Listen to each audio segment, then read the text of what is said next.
Welcome to the Athlete Mental Health Podcast. I'm your host, Jennifer Schmidt, off-road endurance athlete and mental health mentor. If you're really serious about getting that next PB, you can't overlook taking care of your mental health. Because although mental health and sport performance might seem completely unrelated, when you look at how your body actually works, you'll find out that they're two sides of the same coin, which means prioritizing your mental health will boost your sport performance. I'll dive deep into the scientific connections between mental health and sport performance and give you practical strategies that will get you to the root of your depression and anxiety so that you can feel your best and perform even better.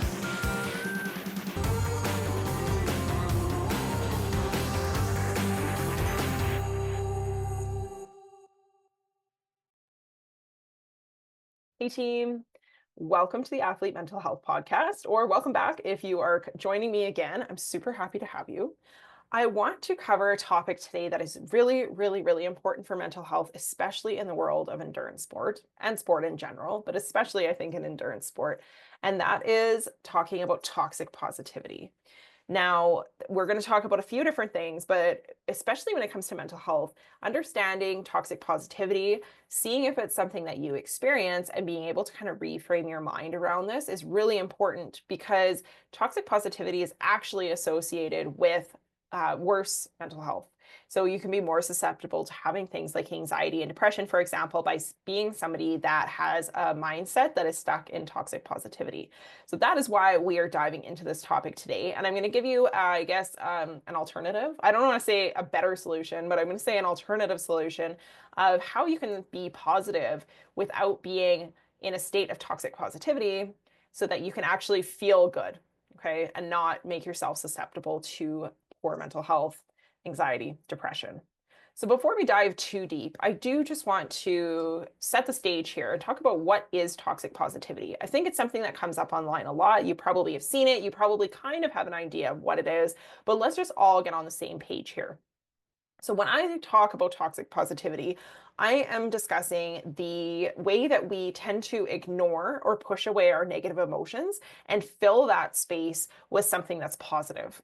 So it kind of sounds like not the end of the world, right? It's like something negative comes up, and instead of like getting, dwelling in it or getting really negative, instead we just slide in something positive, right? Can't be the worst thing in the world.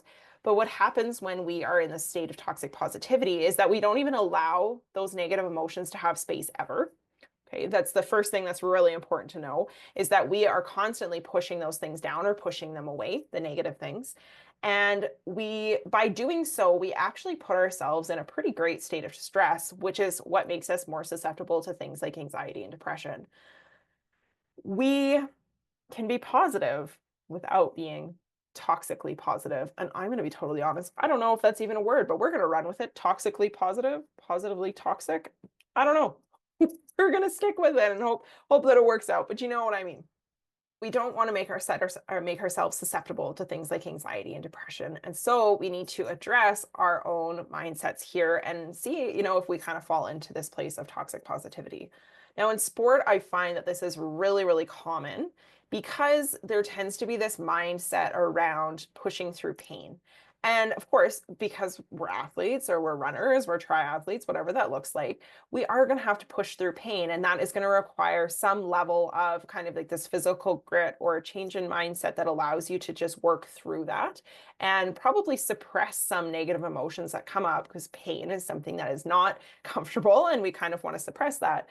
And so in order to do so, we have all of these like common phrases and things that we say, like things like, you're going to be stronger because of this. Like, what doesn't kill you makes you stronger. Something that I hear a lot, especially in endurance sport, is things like, if you think that's slow, like, oh my gosh, you should look at me. Your slow day is like my fastest day. So this kind of comparison, and we try to like boost somebody's positivity by comparing them to us or to just the general slow, I'll call it, population or slower population. These types of things are not helpful because they are invalidating the feelings of whoever's experiencing it, whether that's you having thoughts towards yourself or whether you're expressing that to somebody else.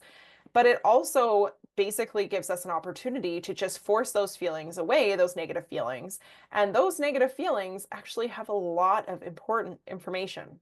So I'm going to come back to that point in just a second here, but I also wanted to highlight some other phrases and things that we actually do that are part of the toxic positivity kind of culture, and just, highlight them here so that you can recognize them for yourself and see if there's something for you that you need to adjust. So outside of sport, some of the words and things that we say in our culture are things like, like good vibes only, or just try to stay positive, keep your chin up. Another one that's really common is when we talk about kind of this lack, it's a bit of a lack mindset where we'll say like, oh, you have so much to be grateful for, like don't focus on this. Or you're so lucky to even have blah, blah, blah, like don't even worry about this other thing. It could be so much worse, right?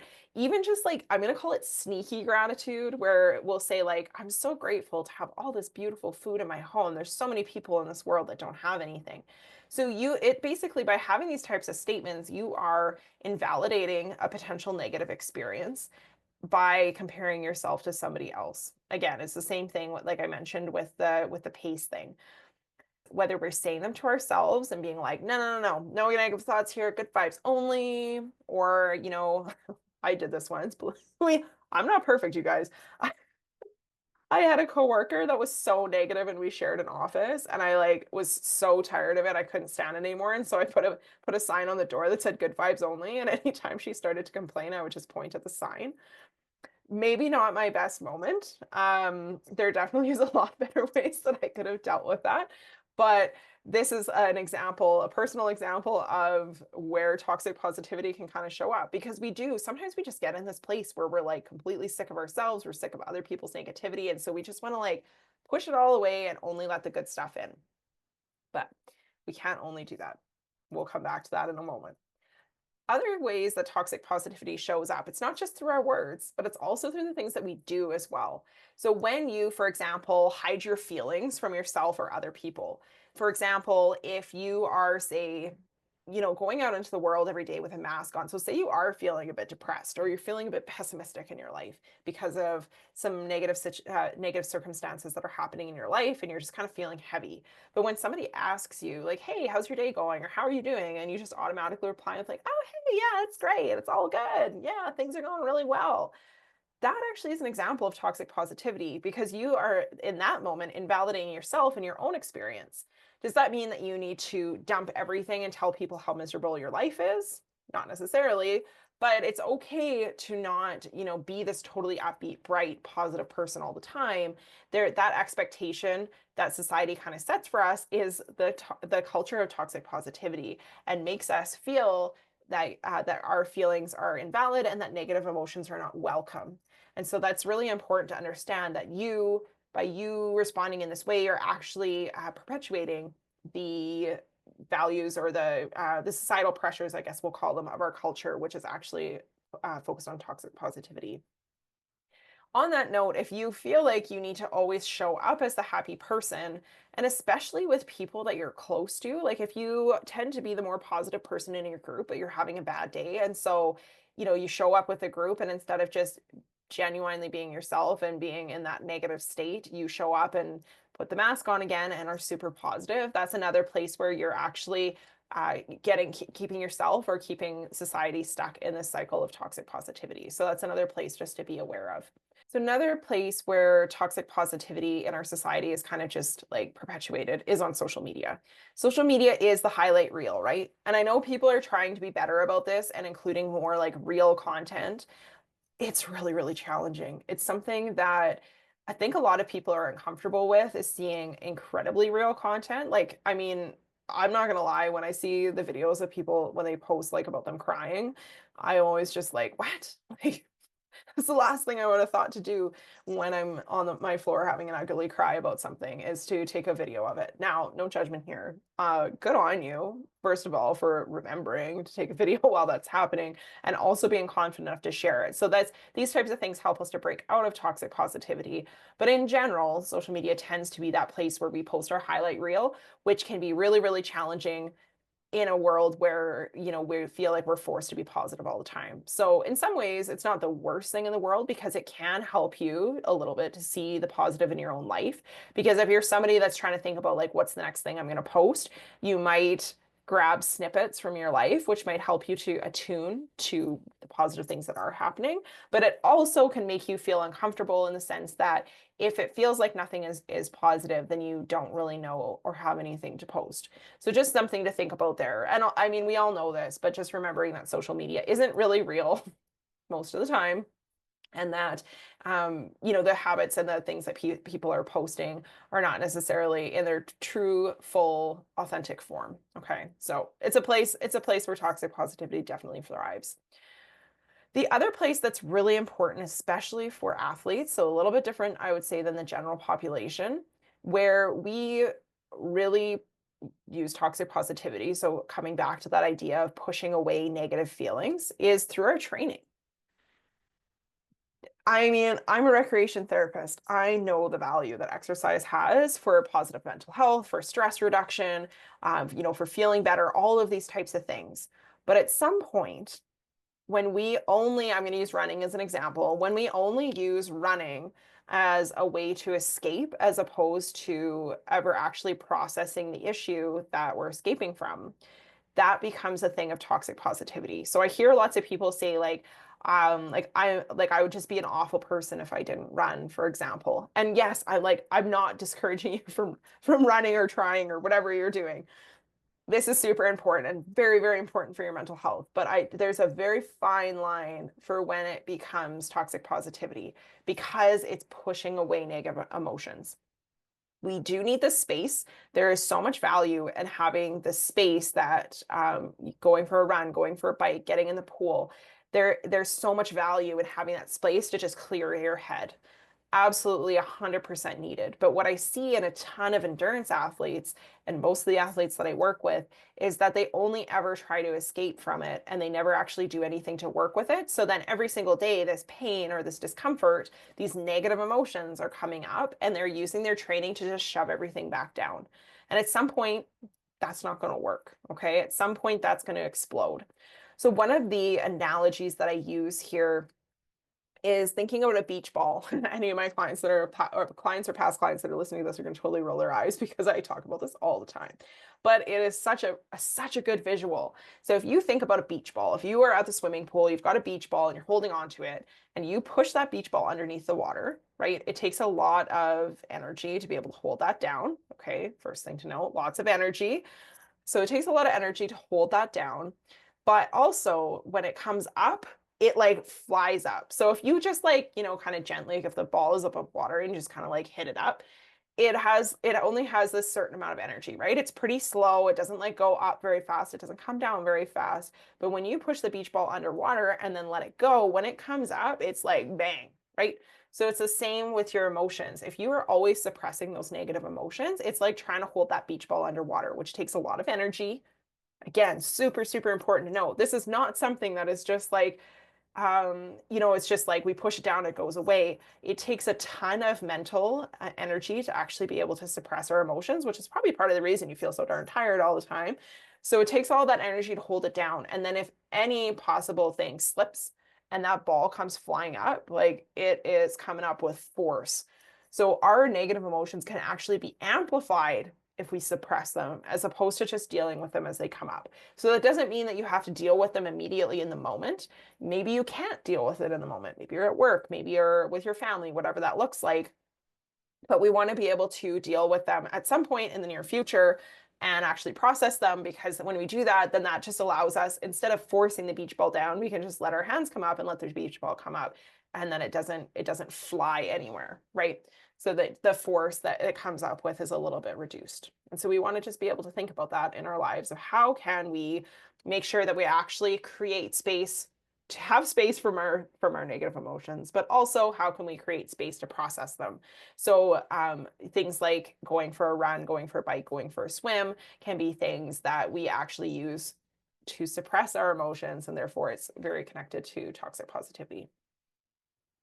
Now, the other thing that I just want to emphasize here is that this isn't just about doing this on an occasional basis. If you have days where like literally all you can do is just be like, keep your head up, once in a while, if you have a day like that, It's not the end of the world, okay? You're not going to just sink into depression because, 5 days a year, all you can think is like, just keep swimming, just keep swimming.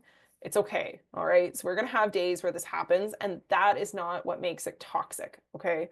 The toxic part of it is when we're doing this almost all the time, if not all the time. So when we never address our negative emotions, when we allow our negative emotions to just get pushed down all the time, never process them, never deal with them, that's when it becomes toxic. Okay, so that's a really important distinction. I'd like to come back to that idea of why it's so important that we don't suppress our negative emotions or any of our emotions for that matter. And this is because our emotions are our guiding posts. So, when you go bowling and you put those, like, I think they're just called bumpers, those things that like block the gutters. That's what our negative or all of our emotions do, not just negative emotions. So our emotions basically allow us to kind of float in between the space. And when something needs to adjust, whether that's a positive or a negative thing, then we kind of bump into the bumpers and then we can correct and bring ourselves back in. So if we never experience negative emotions, then we're never going to correct. And then we end up getting really off course. Like if we use bowling as an example, the ball might be in a completely another lane, and you're never going to get to the end where you ultimately want to be, right?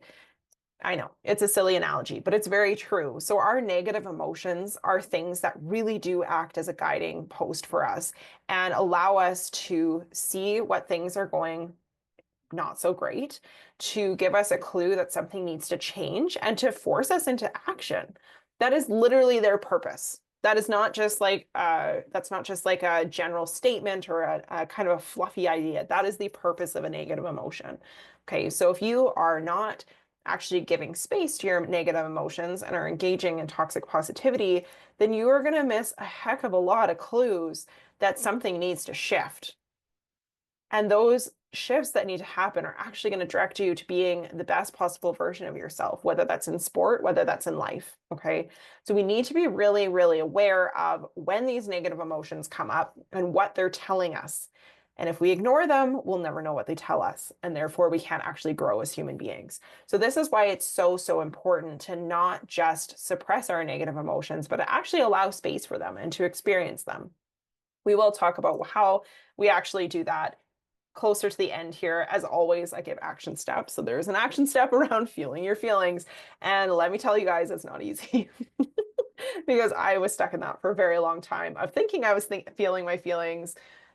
Mostly I was thinking about my feelings, not actually feeling them, and I still have a really hard time. But before we get there, I need to talk about what the alternative is. So if you are not going to be toxically positive, then what are you going to be? Negative? No. No, no, no. We don't need to be negative. We don't need to avoid being positive. We just need to avoid suppressing our feelings and replacing them only with positive feelings and feeling guilty or feeling shame or feeling like a bad person if we have negative feelings. Okay. So instead, we need to look at something called the positivity bias. Okay. You might have heard of the negativity bias. It'll come in here in a minute, but the positivity bias is also something that's very, very important.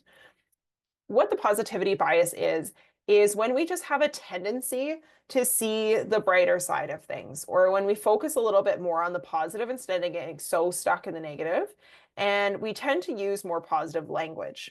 So you might be thinking, okay, whoa, whoa, whoa. So you just told me that I shouldn't use positive language, but now you're telling me I should. It's all very confusing, right?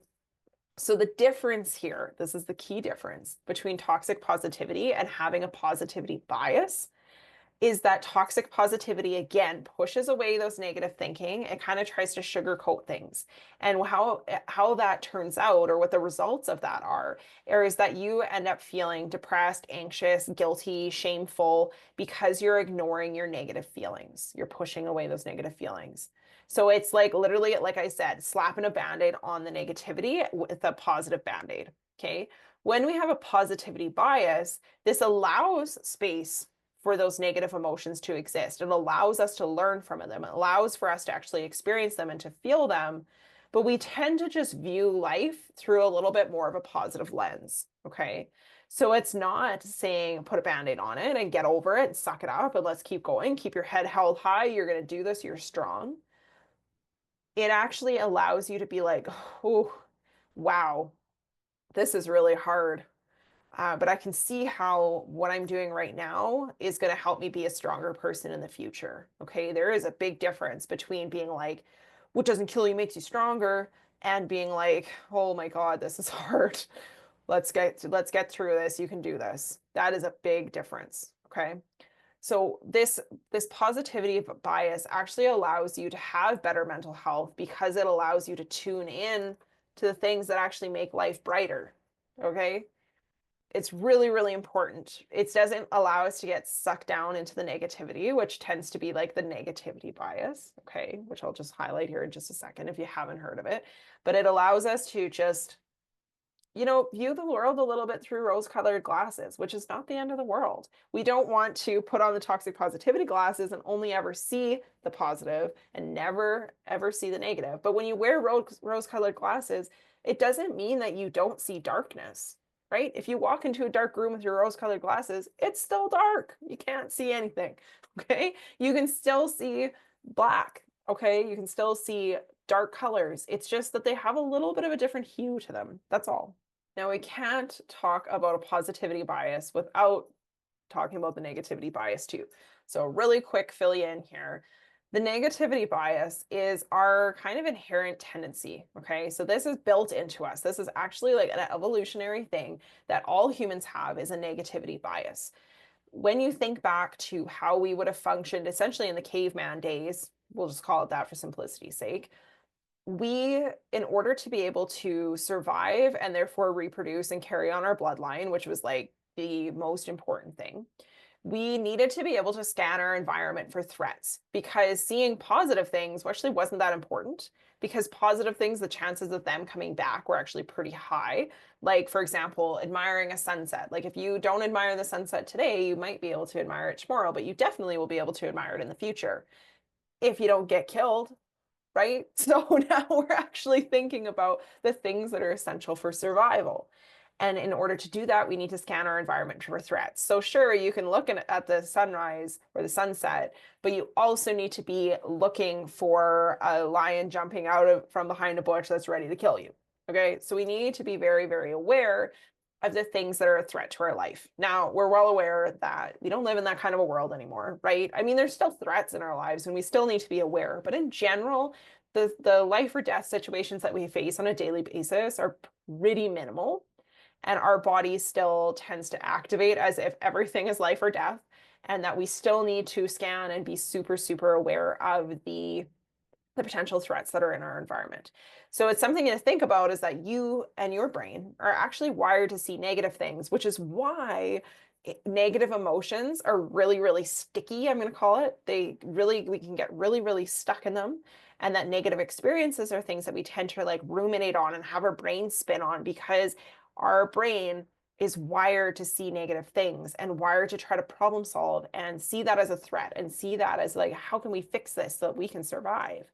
So that's why it's really easy for you to get stuck on negative thoughts, which is why something like toxic positivity is actually really appealing, right? Because you get so stuck on these negative things just because of how your brain is wired that we want to look for an alternative solution. And the opposite to that would be having really sticky positive thoughts, which means that we only focus on the positive and that everything is hunky-dory, and that's not necessarily true. And then we, again, like we just talked about, we neglect our negative emotions. Now we're not learning and growing, we're not adapting, we're not making changes, and we're also feeling other things, and our negative emotions can be amplified.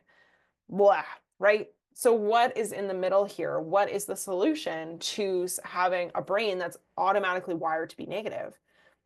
The solution essentially is the positivity bias. Now, before I get too far into it, you're not going to replace your negativity bias with a positivity bias. That's not how this works, okay? So your brain, yes, is always going to be wired for negativity.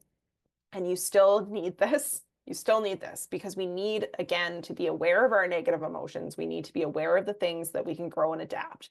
But what we can do is we can kind of just turn the volume down a little bit on the negativity bias, and then at the same time, turn the volume up on the positivity bias. So we're basically using the power of neuroplasticity, or your brain's ability to rewire itself through consistent behavior and repetition, to train yourself to actually be able to appreciate and see more positivity instead of just focusing on the negative all the time. Okay. So it's kind of this like sweet spot in the middle, I would say, between the negativity bias and seeing negative all the time and being toxically positive. Okay. So the positivity bias is somewhere in the middle. The important thing to note here is that you cannot achieve a positivity bias without repetition. So when you're looking at rewiring your brain, you actually have to do things on a very consistent basis, daily, multiple times a day, in order to actually rewire your brain. So if you think about like running, for example, I'm using running a lot today. But if you think about if you were trying to increase your cadence in running, I guess this could go for cycling or really swimming as well. If you're trying to increase your cadence, if you go out for your run the first time with your cadence ticker on, it's going to be hard, right? It's going to maybe get a little bit easier as you go through the run, right? So let's say, you go for a 10K run, you've got your cadence ticker on, you're locked in. For that first kilometer, so let's say the first roughly 1,000 steps, like that's pretty hard. You're like, whoa, you're kind of like stumbling over yourself. It feels super awkward. You might, as you keep going, get into a little bit of a groove. And maybe by kilometer 10, you're like, okay, like it still feels a little awkward, but like you get it a little bit, right? Then you go back 2 days later and you go for another 10K run, you put your cadence ticker on, here we go. Those first 1,000 steps might feel a little less awkward than the last time, but they're still going to be awkward. And by the time you get to 10K again, so now you've had roughly 10,000 reps of this increased cadence, you might feel a little bit better. Now on the third run, those first 1,000 steps might suck again, a little bit less than the first time that you did it. And by the time you get to 10 kilometers, you're probably feeling pretty good. So you're starting, I mean, it doesn't necessarily work this fast, but you can see how brain rewiring and things like your muscle memory, for example, after time, it becomes a little easier. Okay. This is how we rewire our brain. That's exactly what's happening. You also need to have repetition when you're rewiring your brain for thought processes, because otherwise this isn't going to work. So you don't get to just have one day where you practice some of the techniques that I'm going to teach you and be like, well, I'm fixed. I got a positivity bias now and I'm just good to go. I got my rose-colored glasses on and I'm never going to see anything negative and I'm not going to push away my negative emotions because that would be toxic positivity. We're just going to be at this sweet spot. Okay. It's not going to happen for you.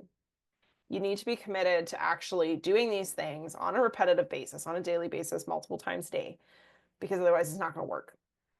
I know that's not what you want to hear, right? We want to hear the easy solution. We want to hear the things that are going to like get us happy fast.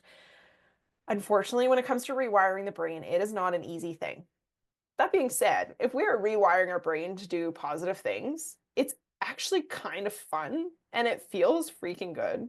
So it's a bit easier than, say, doing something where you're rewiring, like trying to create a new habit. Oh my God, habits are hard because a lot of times the habits that we're trying to create are really, really challenging.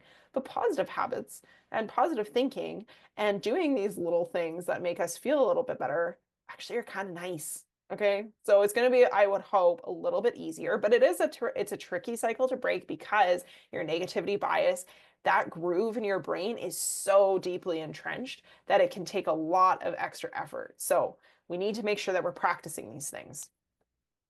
So what are we going to do here? What action can you take to actually start to either move yourself out of toxic positivity and more into this positivity bias? Or if you need to move from the negativity bias to the more positivity bias, or a little bit of both. Okay, what do we do?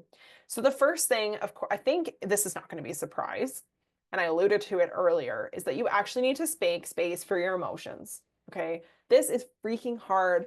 Take it from me. Feeling your emotions is really challenging.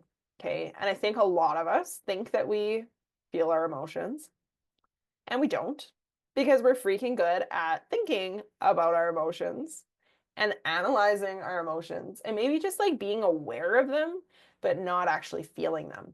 So the moment that you start to like think about your emotions and start asking why and like where does this come from and what is going on and what triggered this and how is this connected to my childhood?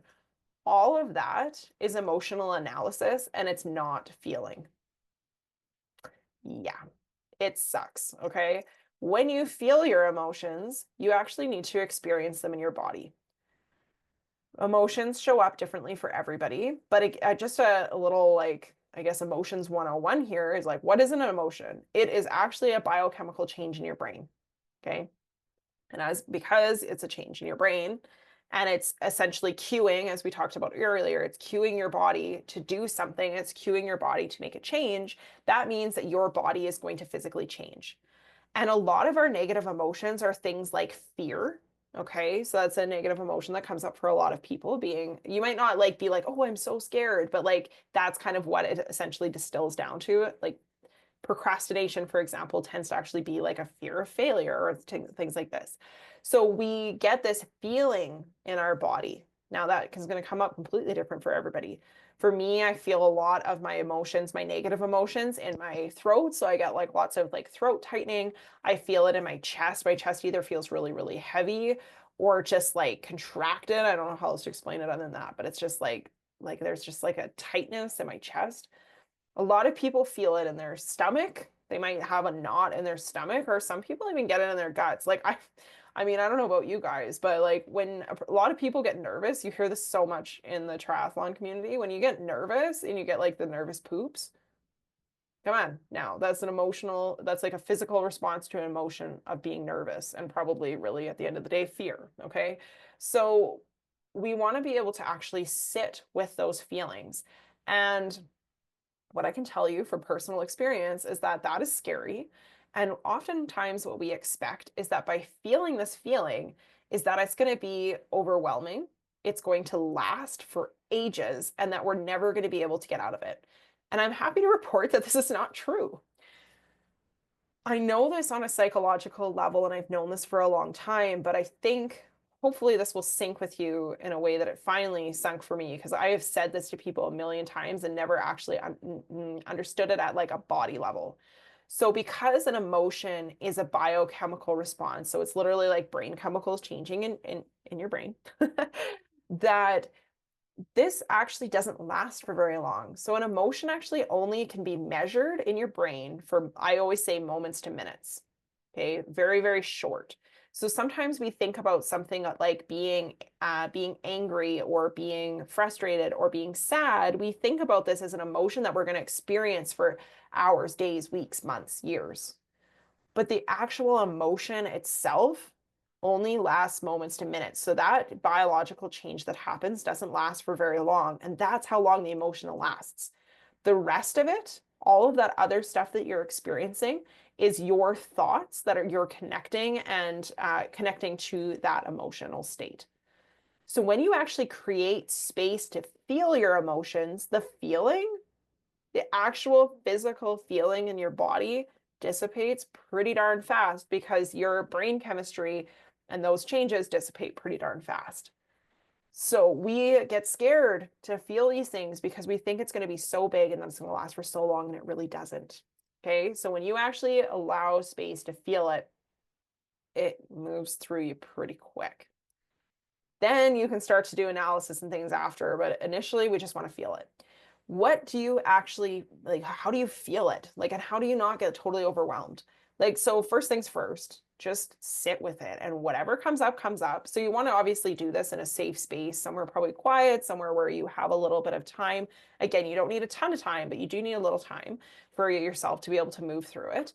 So you don't have to process the emotion or feel the emotion in the immediate moment that it happens. Sometimes as you get better at practicing this, you might be able to identify that like, oh, there's that feeling.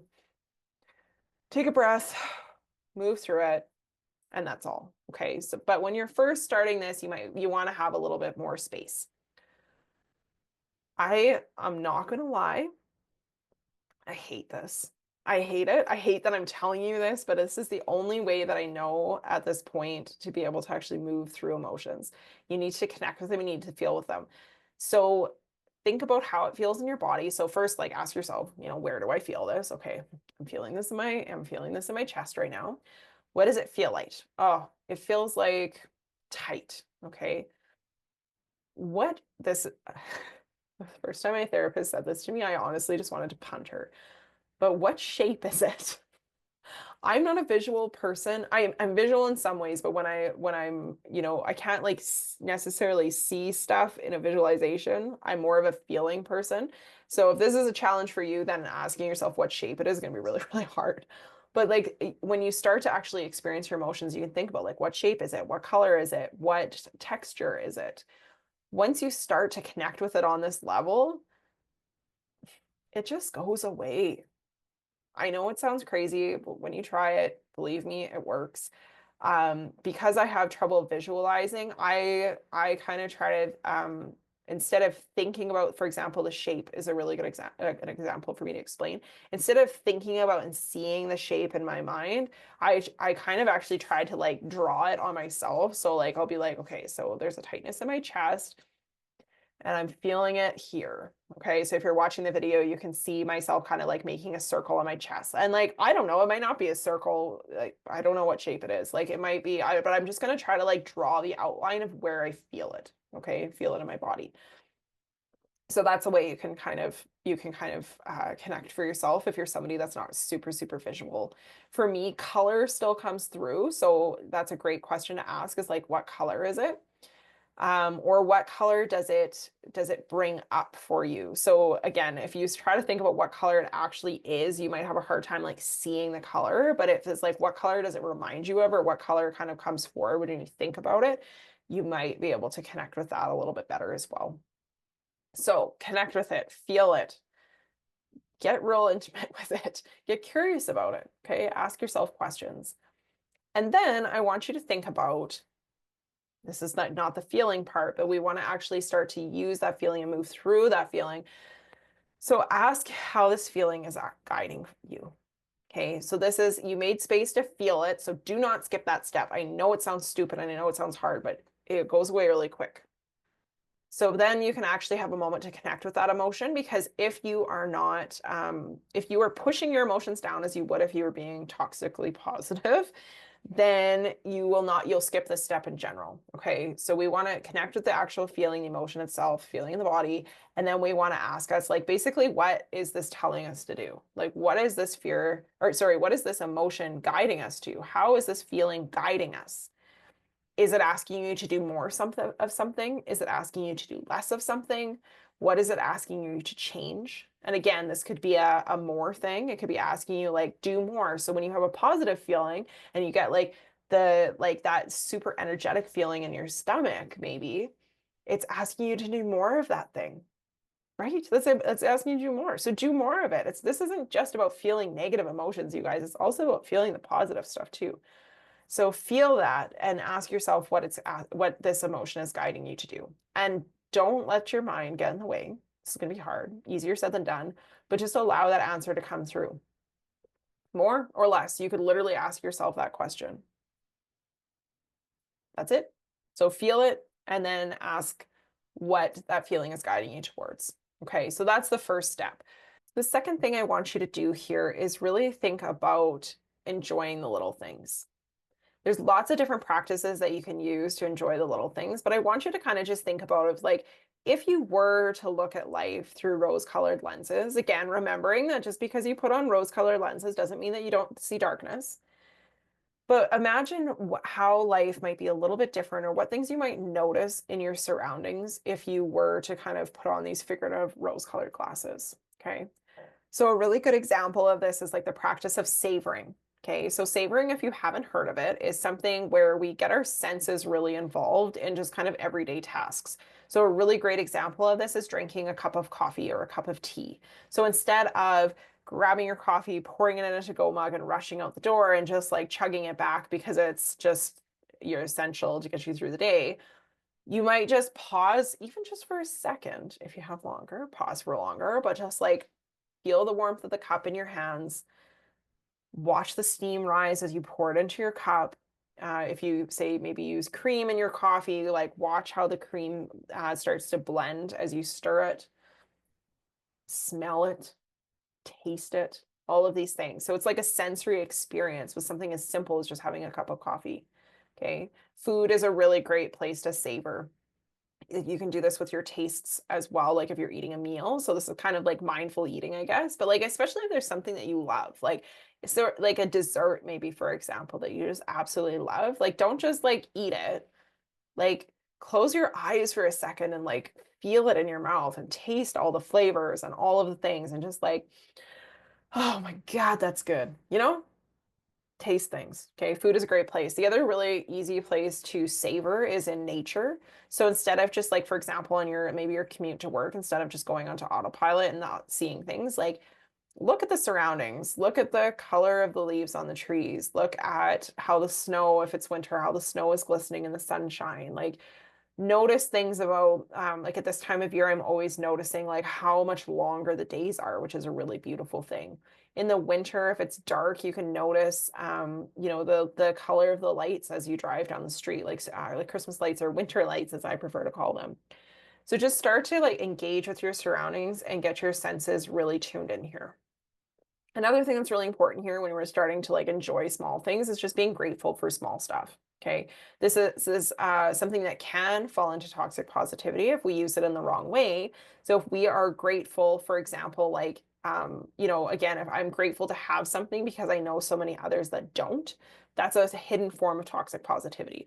So we want to be able to actually practice gratitude for the little things and appreciate them for exactly what they are and not in a comparison way. So, being grateful to have a roof over your head, not because you know that other people don't, but because it just feels so grounding to have a place that you can call home. These types of things are what we can practice gratitude on. So you can practice gratitude on literally anything. You can be grateful for anything in your life, but just watch for that little tweak that you're not comparing while you're practicing gratitude. And then the last suggestion I have for you here, in order to help to rewire your brain to be more, to have more of a positivity bias, is to use something called an even though statement. And what an even though statement does is it actually allows you to acknowledge the feelings that you're experiencing and balance that with some positivity. So, for example, you would start the statement by saying, like, even though I'm feeling anxious about an upcoming workout. Okay. So even though I'm feeling anxious about this upcoming workout, I can see how my coach has designed this in order to make me the strongest possible version of myself. Okay. So you can start to kind of write these statements for yourself. And I actually suggest writing them because coming up with them in your mind can be a little bit hard sometimes. But how you use them is you always start the statement by saying, even though whatever, even though I feel, even though I think, even though I'm scared, whatever, even though I'm feeling scared, I trust that whatever I'm working on is going to be able to make me a better person. So this is an adjustment from something that would be a toxic positivity statement where you say like, this is going to make me a better person because it actually acknowledges that the negative feeling is present and that you can experience both the negative feeling and have positive existing at the same time. So these even though statements can be really, really helpful in helping you to rewire your brain because again, it allows you to feel and move forward. So I hope this was helpful. Toxic positivity is really hard, guys. It is something, like I said, it's very, very ingrained in our society. And it's something that's going to be uncomfortable to move through because you're not used to it. But I guarantee that if you start to move away from that toxic positivity and rewire your brain in a place that's actually in this more of a positivity bias, that you're going to actually feel better. Because remember that toxic positivity actually puts you in more of a negative state and makes you more susceptible to having things like depression and anxiety, which, if you're listening to this podcast, is something that you're probably trying to work through. So, being positive all the time is not the answer. Feeling your negative emotions and allowing them to exist and creating space for them and feeling them while also being able to bring positivity in as well is the key here. If you have any questions, any thoughts about this, it is a challenging topic. So I would be more than happy to have a conversation with you about it. Drop me a DM on Instagram, or you can always send me an email as well. All of those details are in the show notes, as always. And if you're loving the podcast, You'll also probably love my email list too, because I dive into all kinds of different topics there as well. I send out one email a week. I never spam people. And it's always on, again, that connection between mental health and sport performance. So if that's something that you want to receive from me, if you want more information from me, that is also a link in the show notes as well. And you can jump in and get a little bit more information from me on a more regular basis. Thank you so much for tuning in today. I hope this was helpful, and I look forward to connecting with you again soon. I've got another interview coming up that you guys are going to love, so stay tuned. We'll put that out here in another couple of weeks. Take care, everybody, and stay well. Thanks for tuning in to the Athlete Mental Health Podcast. I hope that today's episode has got you thinking and has inspired you to take action towards improving your mental health. If you're looking for more tools and insights on boosting mental health and sport performance, join me in my Instagram community at Ignite Health Coaching. Be sure to drop me a DM to say hi and let me know what your biggest takeaways have been so far. Don't forget to follow and subscribe to the podcast so you'll get notified every time I drop a new episode. Sending you all the strength and energy that you need to crush your training, racing, and life.